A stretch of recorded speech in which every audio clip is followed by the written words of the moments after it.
చంద్రబాబు నాయుడు గారి నాయకత్వంలో అనేక ఎలక్ట్రానిక్స్ కంపెనీలు మేము ఇక్కడికి తిరుపతికి తీసుకొస్తాం జరిగింది. ఆనాడు లక్ష్యంతో పనిచేశాం. కనీసం 5 లక్షల మందికి ఉద్యోగాలు కల్పించాలని ఈ రోజు గర్వంగా చెప్తున్నా. ఇదే తిరుపతి కేంద్రంగా 50,000 మంది ఎలక్ట్రానిక్స్ కంపెనీలో పనిచేస్తున్నారు.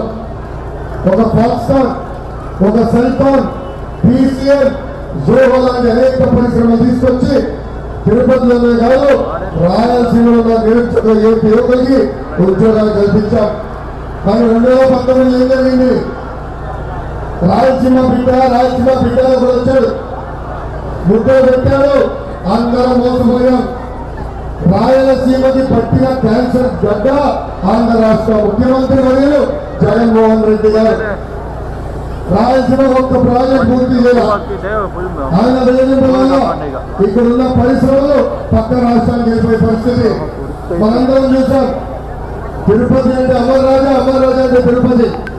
అలాంటి కంపెనీలపై అనేక రివ్యూ చేశారు, యజమాని ఇబ్బంది పెట్టారు. ఈ రోజు వాళ్ళ ఎక్స్పాన్షన్ పక్క రాష్ట్రానికి పంపించే పరిస్థితి. ఆ ఒక్క నిర్ణయం వల్ల 20,000 మంది ఉద్యోగాలు కోల్పోవడం కూడా జరిగింది.